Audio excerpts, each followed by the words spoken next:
तीन पत्नियां थी राजा भर्तरी, और राजा भर्तरी की तीन पत्नियों में एक पत्नी पिंगला अति सुंदर, बहुत सुंदर। राजा उससे बहुत प्रेम करता था, इतना प्रेम राजा करता था कि पिंगला कह दे कि राजा से बैठ जाओ तो बैठ जाओ, उठ जाओ तो उठ जाओ, इतना प्रेम पिंगला से करता।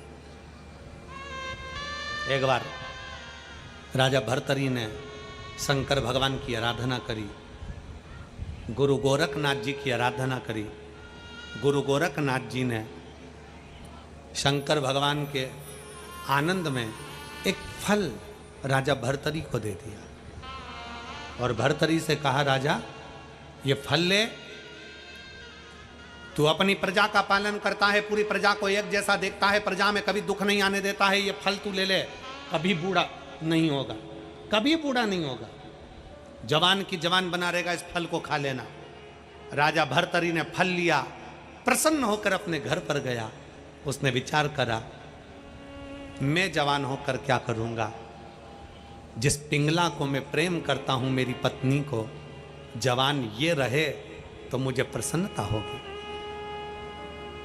जवान ये रहे उसमें मेरी प्रसन्नता है।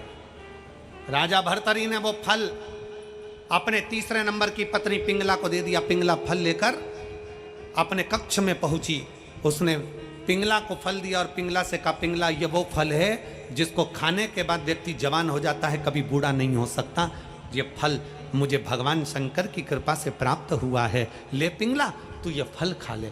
पिंगला को फल दिया, पिंगला वो फल लेकर अपने कक्ष में चली गई। पिंगला राजा भर्तरी की तीसरे नंबर की पत्नी पिंगला वो फल लेकर बैठी रही और विचार करा, राजा के दरवाजे पर जो द्वारपाल खड़ा होता है, मैं उसको बहुत प्रेम करती हूं। राजा के दरवाजे पर जो द्वारपाल खड़ा होता है, राजा भर्तरी के दरवाजे पर जो द्वारपाल खड़ा होता है, वो मुझे अति प्रिय है, वो मुझे प्रेम करता है, मैं उससे प्रेम करती हूं। राजा भर्तरी मुझे पसंद नहीं है। पिंगला ने फल विचार करा, अगर वो खाएगा तो जवान बना रहेगा, मैं बूढ़ी होंगी तो चल जाएगा। पिंगला ने वो फल द्वारपाल को दे दिया। द्वारपाल उस फल से पूछा पिंगला से, पिंगला महारानी ये फल तुमने मुझे दिया क्योंकि मैं तुझे प्रेम करती हूं, तू मुझे प्रेम करता है, मैं चाहती हूं तू जवान बना रहे, तेरे को कभी बुढ़ापा नहीं आए, ये फल ले खा ले। द्वारपाल ने फल लिया, फल लेकर अपने घर गया। द्वारपाल एक वेश्या को बहुत चाहता था, द्वारपाल एक वेश्या को चाहता था। द्वारपाल वो फल लेकर उस वेश्या के पास पहुंच गया और वेश्या से कहा, ये फल ले, ये फल तुझे कभी बूढ़ा नहीं होने देगा, जवान की जवान बनी रहेगी। वेश्या ने पूछा, ये फल तुम मुझे क्यों खिला रहे हो? द्वारपाल ने कहा कि मैं तुझे बहुत प्रेम करता हूं, इतनी प्रेम करता हूं कि तेरे लिए जान तक दे सकता हूं, ले ये फल तू खा। फल वेश्या के हाथ में आ गया। राजा भर्तरी की कथा कहती है, वेश्या ने फल लिया, विचार करा, ये फल मैं खाऊंगी, मैं तो वेश्या हूं, जवान होकर करूंगी क्या?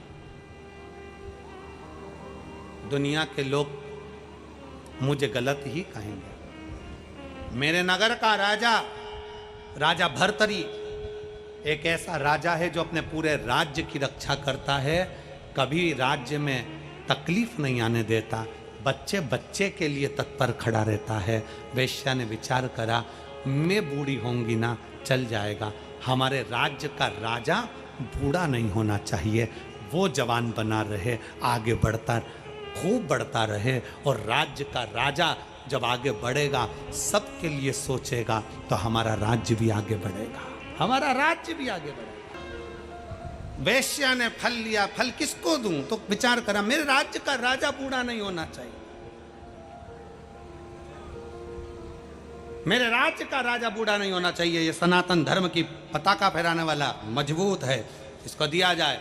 फल लिया, फल लेकर वेश्या राजा भर्तरी के पास पहुंच गई। राजा ने पूछा, आप कौन हैं? वेश्या ने कहा, मैं आपके नगर के पास में एक छोटे से गांव में रहती हूँ, वेश्या हूँ, ये फल आप मुझे क्यों दे रही हो?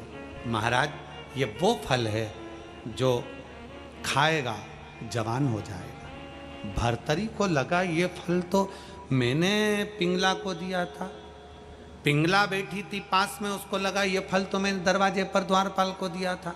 द्वारपाल दरवाजे पर खड़ा था, विचार करा ये फल तो मैंने वेश्या को दिया था। वेश्या फल लेकर राजा भर्तरी के पास पहुंची। महाराज ये फल लीजिए और इस फल को महाराज आप खाइए, आप नगर के राजा हो, आप जवान बने रहोगे तो नगर का उन्नति होगी, राज्य की उन्नति होगी। राजा ने फल लिया। राजा ने फल लेकर राजा उस फल को वापिस शंकर की आराधना में बैठ गया और शिव जी से कहा मुझे ये फल नहीं चाहिए, मुझे ये फल नहीं चाहिए। शिव ने आकर पूछा क्यों, तुझे ये फल क्यों नहीं चाहिए? राजा भर्तरी कहता है मैंने जिससे प्रेम करा वो मेरा नहीं हुआ।